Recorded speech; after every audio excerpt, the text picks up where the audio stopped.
Estamos aqui para dar voz ao povo, em defesa dos cidadãos, pela dignidade humana. Todos temos deveres, mas também todos temos direitos. Será que existe justiça? Isto é o povo a falar.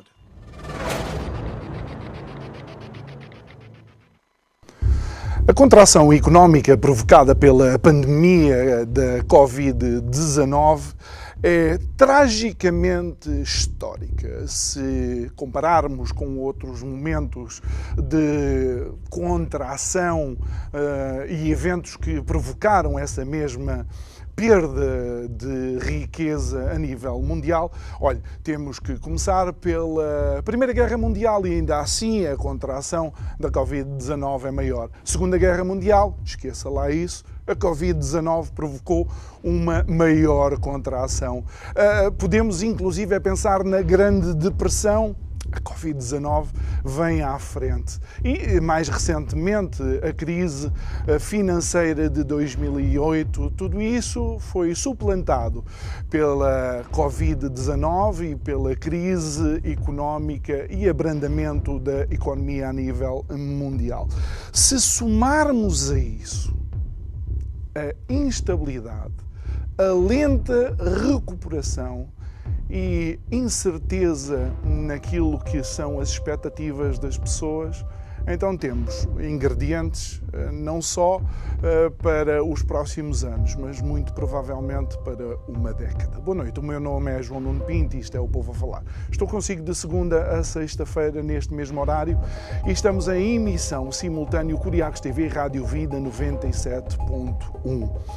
E o tema deste mês é momentum, ou seja, dinâmica, movimento, impacto. E realmente parece que a crise acaba por ser muito além daquilo que é a crise sanitária. Os problemas trazidos pela Covid-19 vão muito além daquilo que pode ser o travar da própria doença. Aspectos como a inflação ou inclusive as taxas de juro, nós vamos deixar para o expert, vamos deixar para o nosso convidado de hoje falar um pouco sobre isso. Mas deixe-me dizer uma coisa. A Covid-19 trouxe a maior inversão nos índices de pobreza dos últimos 30 anos. Ou seja, aquilo que era a mitigação da pobreza recuou em todo o mundo 30 anos. E também, de alguma forma, instituições que seriam responsáveis por dar alguma estabilidade, pela sua inércia ou falta dela, vão transmitindo ainda mais insegurança. É que o mercado não gosta de instabilidade e todos nós temos expectativas. E não há nada pior para a economia, não há nada pior para o consumo, não há nada pior para uma sociedade do que expectativas goradas. Eu que o diga, que sou sportinguista e ontem tinha grandes expectativas. Fiquei 5 golos atrás da realidade. Digo eu, que não percebo nada disto.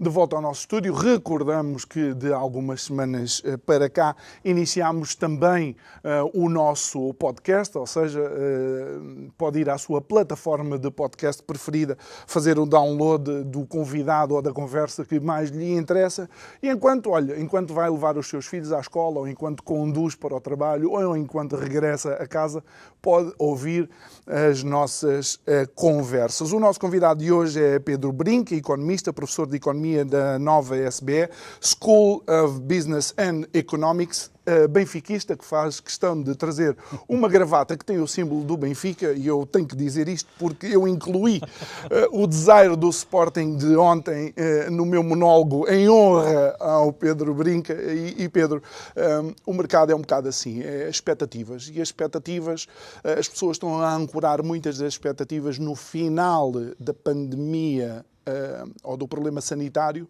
mas acabando o problema sanitário ficam alguns outros bem mais complexos para resolver. Sim, ou seja, há muito que falar sobre a transição de um estado de semi-controlo sanitário e de algumas normas que condicionam a atividade económica para aquilo que será um novo normal. Primeiro, é importante perceber que o novo normal vai ser diferente do anterior normal. E já vamos abordar também isso. Mas que de facto nós estamos até neste momento a lidar com um conjunto de problemas que até são relativamente atípicos. Se nós virmos a questão da inflação, por exemplo, que está muito na voga neste momento, é algo que nós já não falávamos, quer dizer, desde há muitos anos, não é? Sim. A inflação já não era um problema que... Aliás, durante algum tempo, principalmente após a crise de 2008 e 2011, e com as ajudas e as emissões monetárias massivas, até havia aquele grande puzzle de como é que, com tantas ajudas e tanta injeção monetária, não houve inflação. Aliás, eu lembro-me que em março, se não estou em erro, de 2012, The Economist, que é uma conceituada revista de economia e finanças, tinha um artigo que dizia a morte da inflação. Pronto. Hoje, de facto, nós estamos com a inflação. Tivemos realmente uma crise enorme, como tu disseste bem, mas ao invés do que aconteceu após 2012, 2013, as ajudas, de facto, parece que tiveram aqui uma pressão forte sobre os preços. E existe uma razão para isso, não é? Porque em 2000, na altura da crise da dívida soberana, nós tínhamos uma crise financeira. Tínhamos bancos com situações muito frágeis em termos de capitalização. E muita da emissão monetária que foi feita acabou por ser absorvida pelos balanços dos bancos para respeitar critérios macroprudenciais mais apertados, em termos de rácios de liquidez, rácios de reservas, etc. Por isso, muito desse dinheiro que foi emitido acabou por não entrar na economia real, na rua, Exato. Não é? Para comprar bens, para comprar serviços, etc. Aqui foi o contrário. Mas é absorvida em termos de números finais, em termos de análise, não é? Ou seja, esse dinheiro que entra na banca, por assim dizer, é um dinheiro que depois, quando se olham para os números macroeconómicos, é um dinheiro que está lá no sítio. Não, o assim dinheiro dizer. está lá. O que não exerce é pressão sobre bens e serviços. É a mesma coisa que nós dizemos, por exemplo, que os bancos precisavam ter sei lá, um conjunto de ativos de reserva seguros no valor de 50%, eu agora estou a inventar os números, sim. 50% do total de crédito concedido e passaram a ter que ter, por exemplo, 80%. Okay? Nessa perspectiva, muito desse aumento dos 50 para 80 foi muito à custa destas emissões. Que significa o quê? Que se vão para os balanços dos bancos para criar uma maior resiliência do sistema bancário, não acabam na rua em termos a fazer pressão sobre bens e serviços. É isso que... E aqui é o oposto, inverso. Porque muitas das ajudas, Portugal nem foi dos que mais destacou nesse aspecto. Temos outros países como a Alemanha e Estados Unidos que tiveram ajudas muito mais determinadas, mas ajudas acabaram na rua e as pessoas a gastar esse dinheiro. Para termos uma ideia, nos Estados Unidos a taxa de cobertura do salário das pessoas que foram despedidas foi em média de 130%. Ou seja, quem era despedido ia ganhar mais 30% do que quem não foi despedido. Quer dizer, obviamente, estas injeções monetárias acabaram na rua e acabaram a fazer pressão sobre preços de bens e serviços. Sim, força. Para termos uma ideia, o hiato do produto, ou seja, a diferença entre o que nós acreditávamos que em 2021 a economia tinha o potencial de criar e aquilo que estava a criar nos Estados Unidos eram cerca de 900 bilhões de dólares. Mas o pacote de ajudas foi 3 vezes superior. Ou seja, para encher um buraco de 900 bilhões, nós metemos areia no buraco 3 trilhões, até 3 trilhões. É óbvio que o buraco transbordou, não é? E isso transbordou sobre como? Inflação. Mas em Portugal, e deixa-me recordar, uma das últimas conversas que nós tivemos aqui, uma das coisas que nos surpreendeu é que as medidas de apoio às empresas e às famílias passavam, acima de tudo, por moratórias. Era aqueles atrasos de pagamento, não paga agora, paga depois. Nunca foi uma ajuda direta. Será Será que é por isso que Portugal eventualmente pode estar um pouco mais salvaguardado da inflação? Eu não sei se a palavra salvaguardada é melhor, porque, e já vamos tentar perceber porquê, mas seguramente, aliás, há 5, 6 teorias, o Ricardo Reis referiu isso até num comentário recente, 5, 6 teorias que nós podemos pensar dentro da ciência económica de porque é que vamos ter inflação, todas apontavam para irmos ter inflação. Okay? Uma delas, por exemplo, é a questão precisamente das ajudas, da injeção de déficits elevados, etc. E, de facto, Portugal teve, como tu disseste bem, um modelo muito mais assente em moratórias do que em ajuda direta. Ajuda direta. Ao contrário, por exemplo, da Alemanha e de outros países que aproveitaram a suspensão das regras que proíbem estas ajudas diretas dos Estados às empresas, por exemplo, por via de instauração do estado de emergência, para injetar dinheiro diretamente na economia. Em abono da verdade, diga-se que isso contribuiu para uma menor pressão sobre preços, ok? Esta crise, ao contrário das anteriores, foi uma crise muito mais transitória, a recuperação foi muito mais robusta, houve uma queda inicial muito grande, mas a recuperação foi muito rápida e muito robusta. Nós já estamos 2 anos após aos níveis de rendimento que estávamos pré-pandemia, já ultrapassámos. O PIB em 2019, se não estou em erro, eram cerca de 200 mil milhões de euros. Neste momento estamos com cerca de 231, mesmo descontando a inflação em termos reais, creio que já estamos em termos reais acima de 2019. Isso significa o quê? Isso significa que uma ajuda de grande escala, muito determinada, de apoio direto, para uma crise que não era uma crise do tecido económico, quer dizer, não havia nada de estruturalmente errado, não é como a crise financeira em que tínhamos bolhas imobiliárias. Exato. Ou coisas desse género. Não, a economia estava saudável e recomendava-se.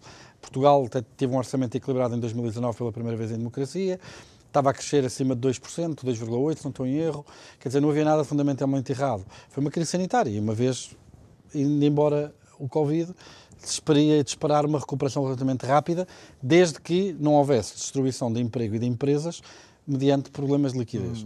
Realmente não houve. E se é verdade que, para já, os números das falências, do desemprego, das insolvências não dispararam. Pedro, tu também sabes o tempo que demora uma empresa em Portugal a tornar-se insolvente. Mas esse é o meu ponto. Ou seja, é verdade que até agora as insolvências, o desemprego e as falências das empresas não têm disparado.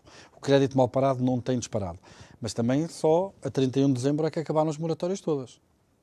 E é a partir daqui, agora para a frente, que nós vamos ver como é que a economia sem ajudas se vai aguentar. Mais uma vez, se não tivermos isso em linha de conta, o facto da inflação em Portugal ser mais moderada significa que, de facto, que a intervenção do governo português até foi em conta, peso e medida. E esta tese será validada se, de facto, o desemprego não disparar, nas insolvências, nem o crédito mal parado. Não obstante, como já dissemos, ainda é muito cedo para dizer se é o caso, porque as moratórias só acabaram no fim de dezembro. E por outro lado, nós acabamos, de facto, por ter tido se de facto se confirmar que não sobem esses números, de facto tivemos a atuação mais correta, mas esquecendo-nos que vivemos numa zona monetária única. Pois essa é que é a questão. E o Banco Central Europeu vai responder... A nossa economia está sempre dependente de terceiros. E a questão é que o Banco Central Europeu, quando tiver que ter alguma medida para corrigir a inflação excessiva, não vai ligar a Portugal, que tem um peso muito pequeno. Tem que olhar para a França e para a Alemanha, neste caso. Não é? Que juntos têm talvez metade da população da zona euro. Ou mais. Isso significa o quê? Significa que todo este trabalho de casa que fizemos, hipoteticamente bem feito, quer dizer, não vamos ter a recompensa porque vamos sofrer de uma política monetária contracionista, porque estamos numa zona monetária única. Não é? Por isso, desse ponto de vista, poderá ter sido um esforço um pouco... inglório.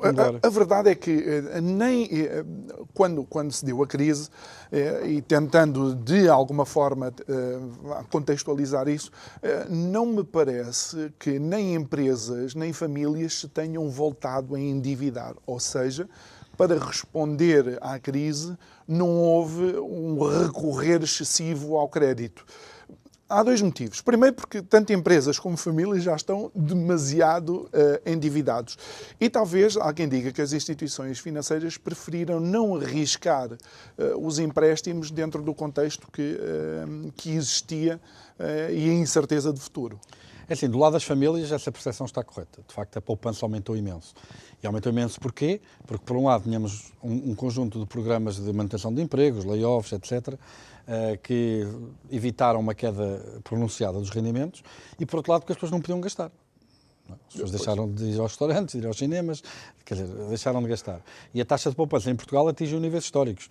Eu, por acaso, não tenho a certeza do número específico para Portugal, mas podemos dizer que nos Estados Unidos atingiu os 36%, que é um número que na história, quer dizer, desde que registram números, não há registro. E em Portugal terá sido histórico também, seguramente. Por isso, por esse lado, de facto, as famílias têm agora uma situação, se calhar, um bocadinho mais desafogada, porque de facto durante este tempo todo tiveram a acumular rendimento que não gastaram, poupança. Até se previa algum perigo que de facto quando a economia começasse a abrir as pessoas tivessem um comportamento de um fenómeno chamado revenge spending, ou seja, o consumo por vingança, não puderam gastar durante este tempo todo. É como agora ver aquelas séries Netflix tipo binge, vamos ver no primeiro ou último. É um bocado. Mas do lado das empresas as coisas não são assim tão otimistas. De facto, houve um endividamento grande, muito heterogéneo, ou seja, depende do setor que estamos a falar, mas, por exemplo, no setor do turismo, que é um setor com uma alavancagem muito forte, com um modelo de negócio que depende muito de um impacto grande de capital à cabeça em equipamento e infraestruturas e que depois depende de uma procura futura constante, que vai trazendo cash flow para pagar os encargos com esse capital. Quer dizer, são indústrias que se endividaram de forma muito acentuada. E como eu também disse, a última vez que cá estive, se nem me lembro, são dados de meio do ano passado, Portugal, de facto, teve um modelo muito mais assente na tal concessão de crédito e moratórios, como tu falaste, e nós, neste momento, para se ter uma ideia, se 25% do crédito que está sob moratória entrar em incumprimento, 25%, se entrar em incumprimento, o total de crédito mal parado em Portugal, em volume, é igual a toda a capitalização dos bancos, incluindo provisões. A gente junta-se a jogar à lerpa e quem ganhar compra a banca. Não é? É uma coisa.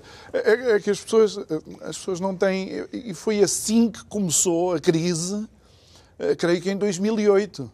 Porque existiam ativos no mercado que, se tivessem algum tipo de variação, as perdas iam corresponder ao total do capital de empresas que eram, algumas delas já, quase centenares no mercado financeiro. No caso do Lehman Brothers, a 14 de setembro de 2008, quando eles foram à falência, eles por cada dólar de ativos tinham 33 dólares de dívida. Não é? E isto é avaliando os ativos pelo valor registado no balanço, porque se formos avaliar esses ativos tóxicos pelo real valor que eles tinham no mercado, se calhar o rácio de alavancagem, em vez de ser 33, era 33 mil. Não é?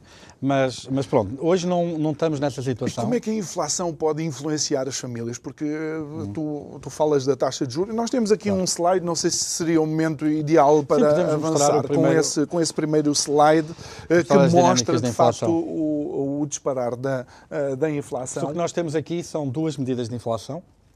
Uma, a taxa de inflação a preto, para a zona euro, e a taxa de inflação, chamada taxa de inflação core, que basicamente é a linha vermelha e tipicamente exclui do cálculo da taxa de inflação bens com maior volatilidade, como é o caso da energia e da comida. Okay. Mas aquilo que nós vemos de facto é que a inflação já está acima dos 2%, que é o objetivo de estabilidade do Banco Central. É bom lembrar que uma boa parte, e isto é a diferença da taxa de inflação para a taxa de inflação core, é os preços da energia. Okay? E tentarmos perceber um bocadinho, de facto, porque é que os preços da energia subiram tanto e porque é que eles estão nessa tendência de alta. Bem, em primeiro lugar, é preciso lembrar que a dinâmica inflacionista na Europa não é a mesma que nos Estados Unidos. Okay. Nos Estados Unidos houve injeções de apoio à economia muitíssimo mais pronunciadas do que a média na zona euro. E de acordo com boa parte das teorias que nós sabemos sobre a inflação nos Estados Unidos foi mais forte. E por isso na Europa foi mais fraca. Por isso, na Europa, o problema da inflação não é tão grave como na América. Ponto 1. Ponto 2, e é muito alimentada, no caso da Europa, pela energia. O que é que acontece aqui na questão da energia? A Europa tem tentado a promover um conjunto de políticas no âmbito de um dos pilares do Plano de Recuperação e Resiliência, que é precisamente, e do Next Gen, que é precisamente a descarbonização. E a descarbonização implicou, por um lado, o fim das centrais de carvão, de produção elétrica, Por outro lado, também existe, por parte da Alemanha, um compromisso da Angela Merkel, antes de sair do governo, de descontinuar todas as centrais nucleares de produção de energia, e independentemente de dizer se isso é bom ou mau para o ambiente, porque não é a minha praia, não é? Eu não sou um teórico do ambiente, não é? Engenheiro ambiental. Há um efeito que é prático e que é óbvio, não é? Porque, obviamente, se nós vamos acabar com a produção de eletricidade através de energias, através de centrais de carvão e centrais nucleares, vamos estar matematicamente dependente de outras formas de produção de energia, nomeadamente das renováveis, que já são perto de 40% da produção energética a nível europeu, mas também de outras, como por exemplo o gás natural. E o que é que acontece na questão do gás natural? Bem, primeiro, nas renováveis, o que é que acontece? Estamos muito dependentes, obviamente, do comportamento do clima. Nós tivemos 2 invernos especialmente rigorosos que aumentaram os consumos de energia de forma acentuada e, uma vez esgotada a energia renovável, começamos a usar gás natural para a produção de energia. E depois o que é que acontece? O gás natural é muito mais caro e, obviamente, que o preço da energia, quanto mais energia e eletricidade vier da produção de gás natural, mais cara vai ser no total. Esses 2 invernos com maior consumo energético, correspondeu também a As pessoas estão em casa, as pessoas estavam em casa, não é? Também. Correspondeu também 2 anos que, em termos climáticos, não foram muito favoráveis, ou seja, houve pouco vento e houve poucas condições de geração de energia através das renováveis. E o que aconteceu foi que houve um aumento da procura, a oferta não subiu, não é? A produção de energia não aumentou. E, por outro lado, o nosso principal fornecedor de gás natural, a Rússia, por razões geoestratégicas que se percebem, não é? E que estamos agora até a discuti-las neste momento, não aumentou o fornecimento de gás natural. E isso fez disparar os preços. Em termos de dinâmica, espera-se, de facto, que isto ainda persista. As nossas reservas de gás natural estão muito baixas, que faz com que, lá está, depois o gás natural, o preço suba muito, e a energia ainda vai ser uma fonte de... Mas, Pedro, deixa-me aproveitar e mencionar aqui algo que é muito importante. Portugal está a liderar uma corrida que eu, por vezes, considero se temos necessidade de estar no pelotão da frente. Sabes porquê? Porque, em termos de carbono, a Alemanha foi responsável por 1/3 de todas as emissões de carbono da União Europeia. E eles não têm qualquer contemplação. Quando necessitam, fazem. Pois, eu confesso que é uma área que não é minha, não é? Eu não tenho noção desses números, não tenho noção de política de mitigação e a esse nível. O que eu sei é que, de facto, que os preços da energia aumentam, estão por base de uma... São uma das razões pelas quais nós temos tido a inflação tão alta. E existe aqui, tu falavas de uma coisa que, ao princípio, que é importante, que é a questão das expectativas. E o perigo que existe aqui é, de facto, que a persistência destes níveis de inflação acima daquilo que temos observado, que é o objetivo do Banco Central Europeu, possa, por si só, aumentar ainda mais os níveis de preços. Porquê? Porque, por um lado, os próprios trabalhadores começam a ter reivindicações salariais superiores para não perderem poder de compra.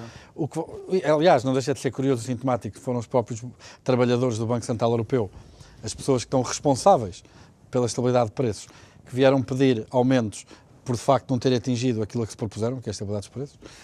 Tem alguma ironia. Isso foi há alguns meses, creio, quando começou já a entender que não havia como. E esse é que é o perigo, essa espiral inflacionista que faça com que depois a necessidade de intervenção do Banco Central Europeu possa ser grave. E há bocado falavas de como é que isto afeta os indivíduos. Bem, primeiro, não afeta todos da mesma maneira. Nós, quando ouvimos taxa de inflação é uma taxa de inflação média. As pessoas não consomem não têm todas o mesmo perfil de consumo. Por exemplo, nós, quando aumentamos a energia, é óbvio que a energia tem um peso muito maior no orçamento das pessoas mais desprotegidas economicamente do que nas pessoas mais ricas, por exemplo. E então aí há grandes efeitos em termos da distribuição. Mas há um setor que tem muita influência, que é a habitação. E é aí onde tu mencionas algo numa entrevista tua ontem ao público, que é importante todos termos em conta. Não, aqui, assim, em Portugal, ao contrário, por exemplo, da Alemanha, o grosso do nosso crédito à habitação, que é a forma predominante de poupança. Como é que nós poupamos? O grosso das pessoas em Portugal poupa porque está a pagar a prestação da casa, está a amortizar a dívida, não é? É assim que eles poupam. Nós poupamos, inclusive eu. É muito assim que nós poupamos.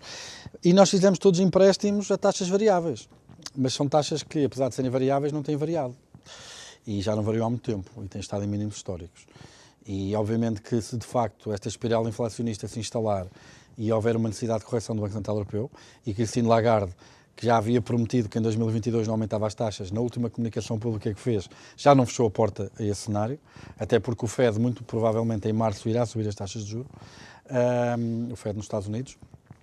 Aquilo que é verdade é que se as taxas de juros aumentarem, isso pode significar aumentos de 200, 300 euros na prestação de crédito, facilmente, e muitas pessoas já não estão prevenidas para esse cenário, não é? Claro. E isso pode desencadear mais um fenómeno de... É que não estamos a falar de 10 euros, 15 ou 20. Não. Estamos a falar de aumentos, de facto, substanciais.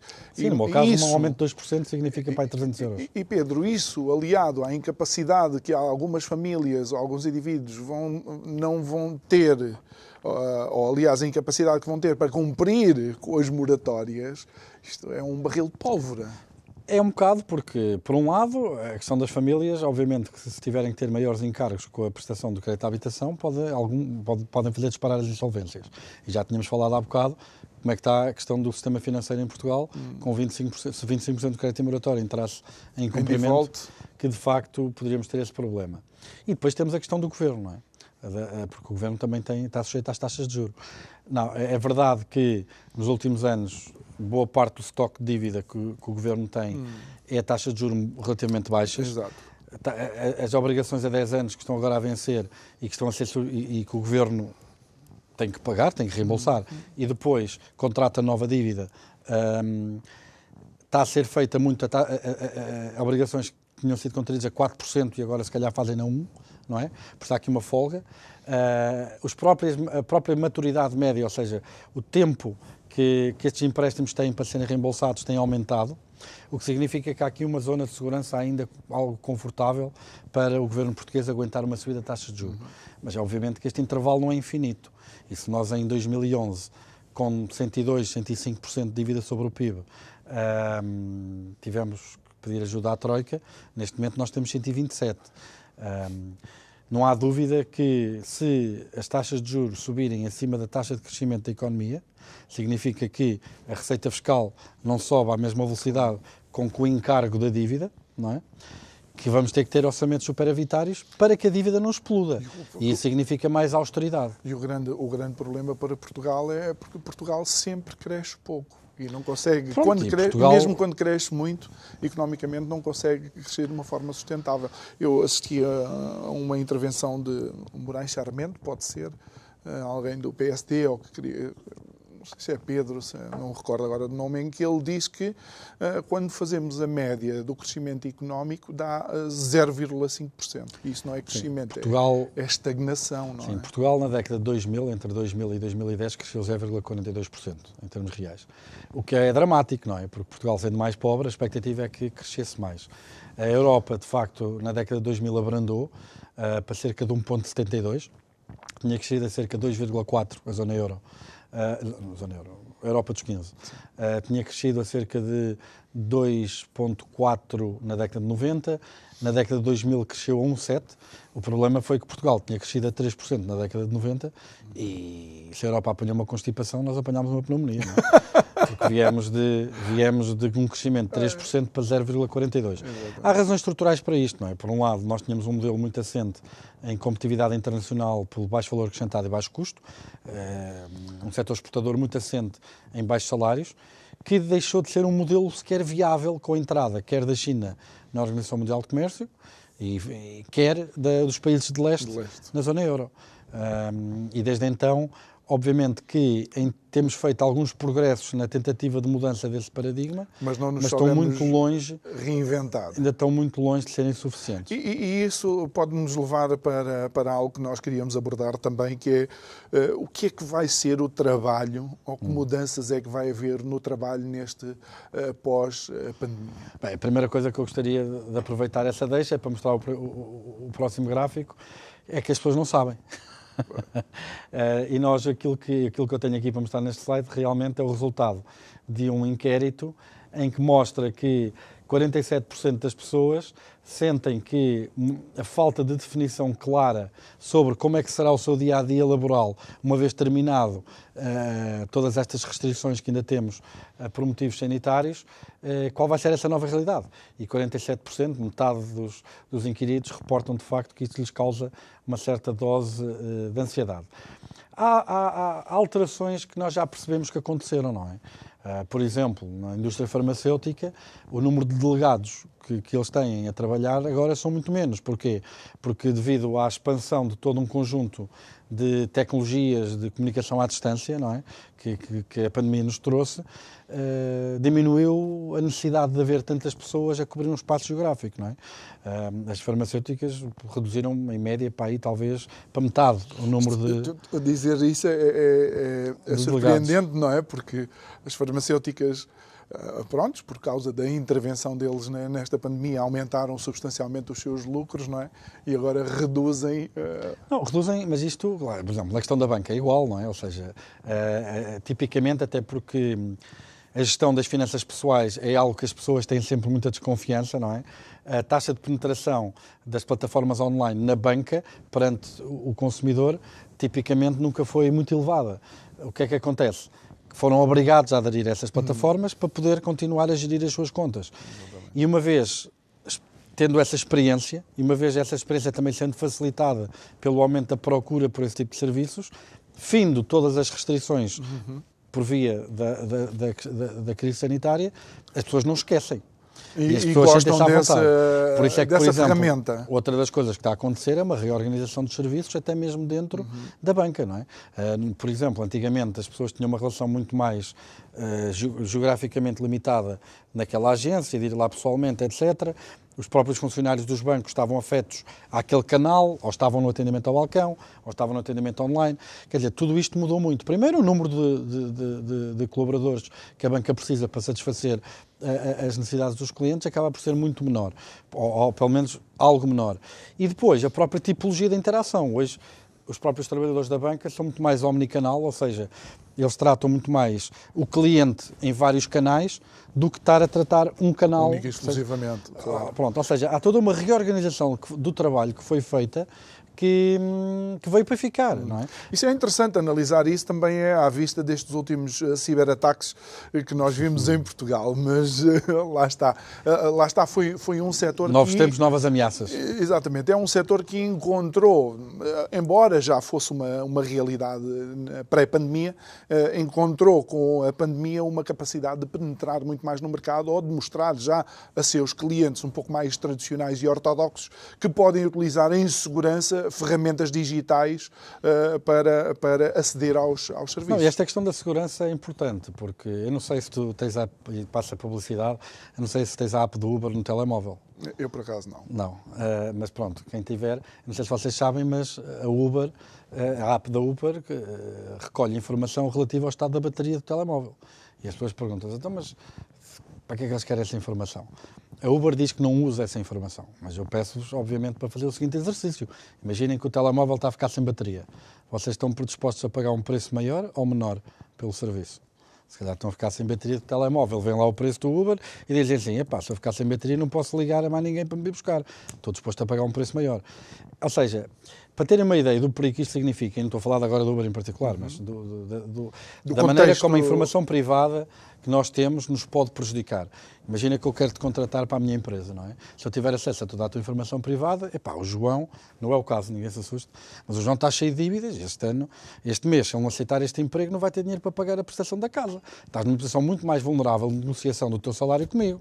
Exatamente. Ou seja, o poder que a informação privada tem para nós sermos explorados, não é?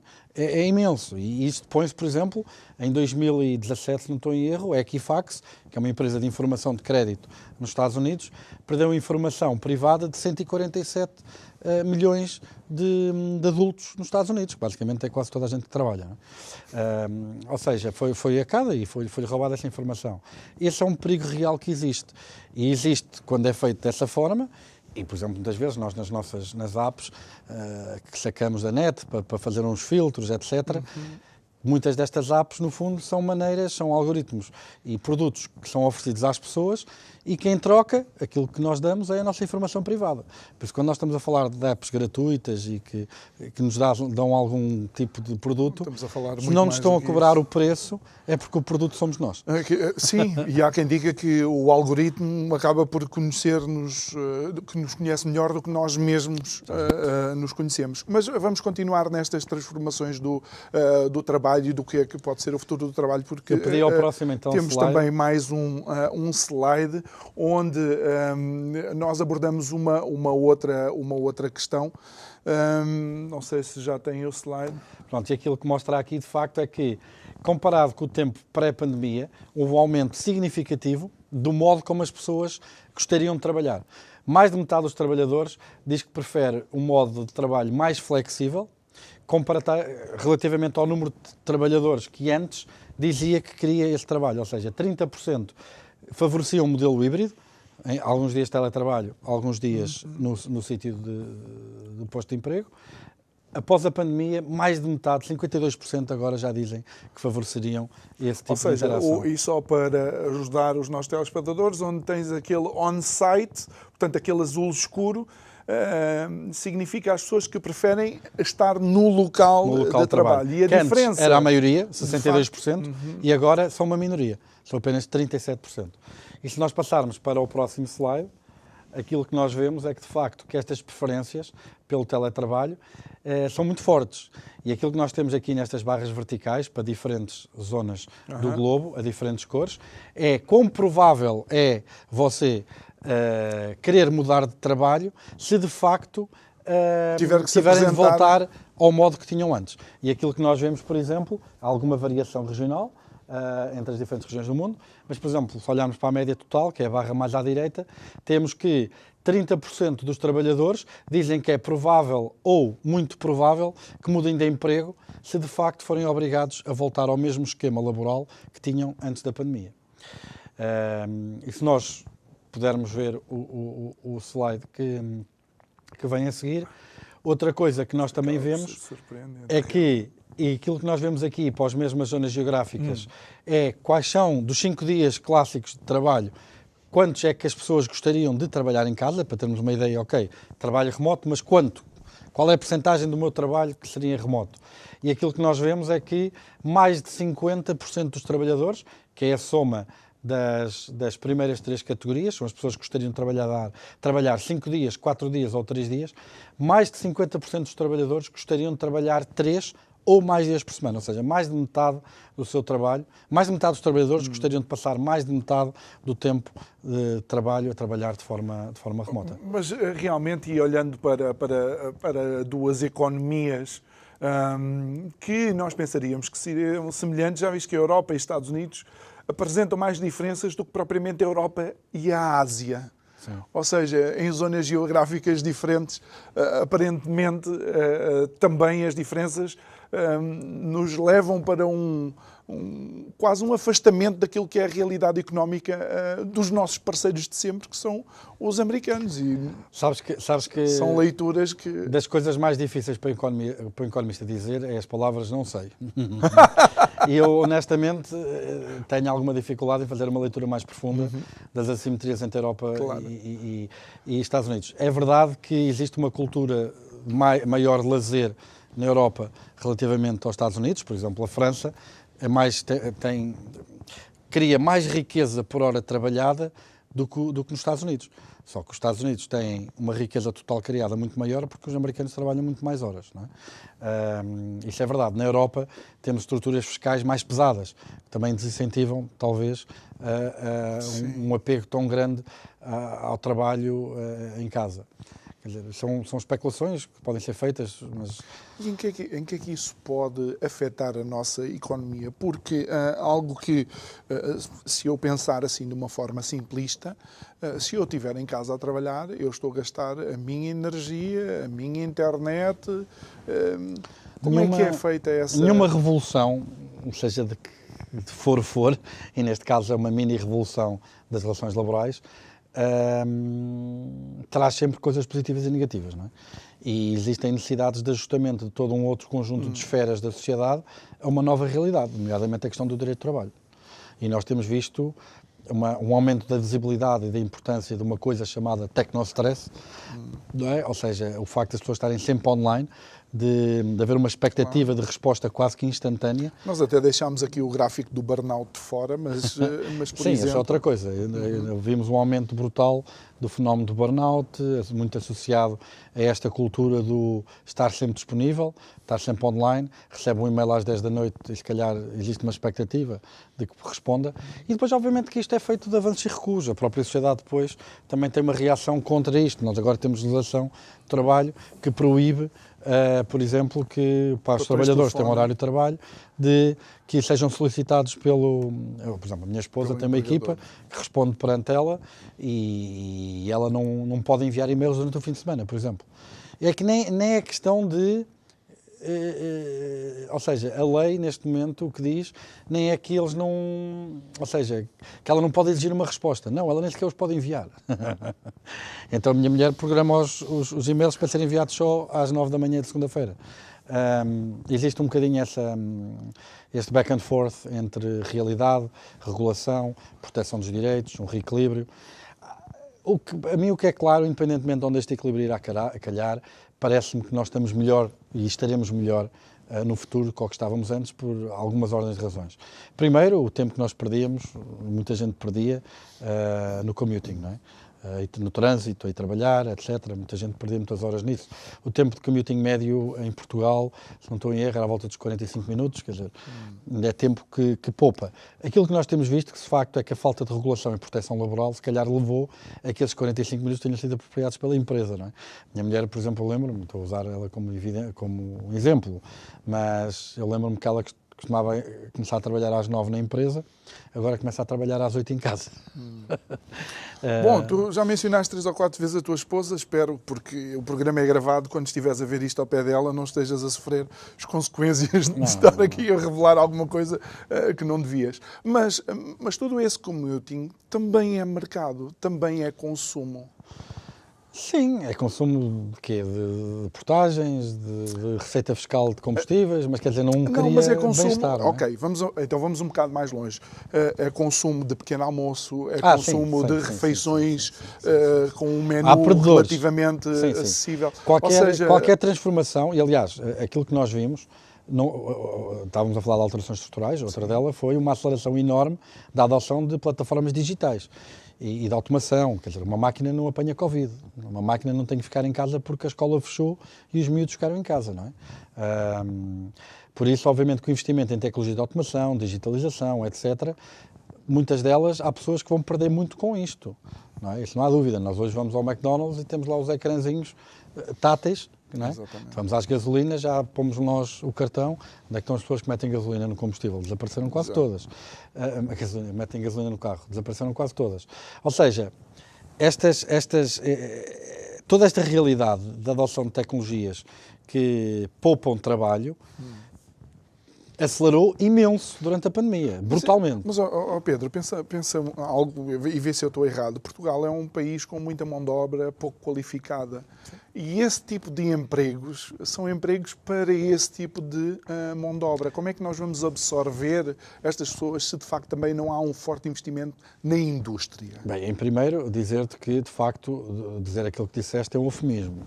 Portugal, nos 27 países da União Europeia, é o país com a maior percentagem de pessoas que não concluiu o secundário. Estamos atrás, ou seja, em 27 somos campeões da Europa pelo negativo, não é? Por isso, de facto, aquilo que tu dizes não podia estar mais acertado. Isto não é nada de novo, ok? Se nós formos ao século XVIII, ao século XVII, quando se inventou o tear mecânico, o Hargreaves teve que fugir da cidade onde vivia porque os trabalhadores juntavam e partiram-lhe a casa toda. Pronto. Qual é a grande diferença? É a velocidade a que está a acontecer. porque nós temos pessoas que entraram no mercado nos anos 80, que ainda têm se calhar mais 10 anos de vida laboral útil, ou os anos 90 ainda têm mais 10 anos de vida laboral útil, e que estão obsoletas e estão a ser substituídas, e criou o tal problema social que tu estás a falar. Ou seja, a velocidade de adoção, e a Covid veio acelerar ainda mais esta velocidade, a share de vendas online, por exemplo, cresceu mais em 2020 que o que tinha crescido nos 5 anos anteriores, não é? Muito mais, quer dizer, 5 vezes mais. E isto é um problema. Por isso, que tipo de políticas é que nós precisamos? Há aqui um imperativo que não dá para dar a volta, que é a questão da requalificação. É preciso programas bem-sucedidos, um investimento forte na requalificação para evitar a exclusão social e a exclusão económica. E até a própria, para fomentar um pouco, ou para manter o sistema, até do ponto de vista económico e social, sustentável, porque é assim, isto gera fenómenos complicados do ponto de vista da redistribuição. Há pessoas que ganham muito, há outras pessoas que ganham pouco, ou não ganham quase nada, ou até perdem. E há muita gente que fica chateada, por exemplo. Depois isto tem consequências políticas. Não é à toa que desde os anos 80, com a explosão da globalização, o que nós temos visto é um aumento sistemático de populismo e governos mais extremistas na Europa e no mundo. E isto acontece porquê? Porque, de facto, quer dizer, há a todo insatisfação. Não, a globalização e tudo isso trouxe ganhos de bem-estar fantásticos. A adoção de tecnologias, o offshoring, trouxe ganhos de bem-estar fantásticos. Na média. Porque se nós olharmos para a distribuição, quem é que ganhou muito com isto? A classe média do mundo. E quem é esta classe média do mundo? Estamos a falar da malta do Sudeste Asiático, que tinha formação e que beneficiou muito com o investimento que foi feito lá das tecnologias, etc, claro. etc. Os top 5% mais ricos do mundo. E alguns deles também na Ásia, na China e na Índia, por exemplo. E depois, aqueles que menos ganharam com a globalização era a classe média do Ocidente. Os trabalhadores das fábricas, todos esses que viram os seus trabalhos... E que no fundo foram os grandes drivers do bem-estar económico durante muitas décadas, não é? E depois há aqui um contraste complicado, porque não é? Ainda no outro dia li uma coisa que era engraçada, mas que reflete um bocadinho a mudança dos tempos. Falava-se que, de facto, uma pessoa com o secundário há 20, 30 anos atrás conseguia comprar uma casa, comprar um carro, criar 3 filhos e hoje em dia uma pessoa com um curso superior não consegue juntar dinheiro para dar uma entrada para uma casa, não é? Ou seja, houve aqui um conjunto de alterações estruturais na economia que criaram aqui algumas dificuldades e criaram aqui alguma tensão social. E que uma das armas mais eficazes para contrariar essas tendências é precisamente a capacitação dessas pessoas para esta nova economia. E Pedro, nós entramos nos últimos 3 minutos. Qual é que deve ser a resposta do Governo e o que é que tu pensas com este desenho de governação em Portugal que poderá acontecer? Mas estamos a falar ainda nas questões das relações laborais, ou economia em geral? Em geral. É assim, Portugal... Eu por acaso escrevi a semana passada um artigo no Jornal de Negócios, na minha coluna mensal, que o título era A Economia Estúpida. Que é uma frase... Famoso do Clinton. Que era uma frase do diretor de campanha do Bill Clinton, de facto, quando ele concorreu contra George H. Bush, o Bush pai, não é? Em George H. Bush, em 91, tinha uma taxa de aprovação perto dos 90%, e passado um ano já tinha uma taxa de aprovação de 30 e tal por cento. E o que é que aconteceu, entretanto? Foi a economia que abaixou. Ou seja, existe uma literatura grande e muita coisa escrita sobre o facto das pessoas atribuírem a políticos, muitas vezes, responsabilidade e mérito por coisas que estão fora do seu controle. E o inverso também é verdade, de punir políticos por coisas que estão fora do seu controle.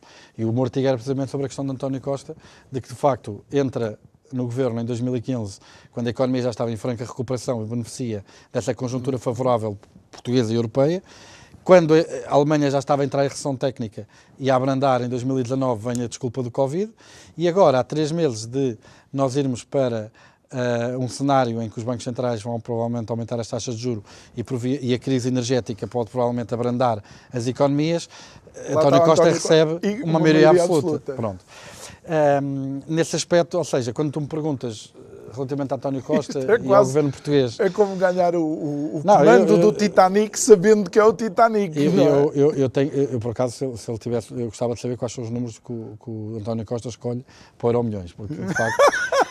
Em termos de timing, quer dizer... Nós estamos a rir, mas isto é sério. Agora, Pedro, o que é que achas? O meu ponto é que há muita coisa que está fora do controle.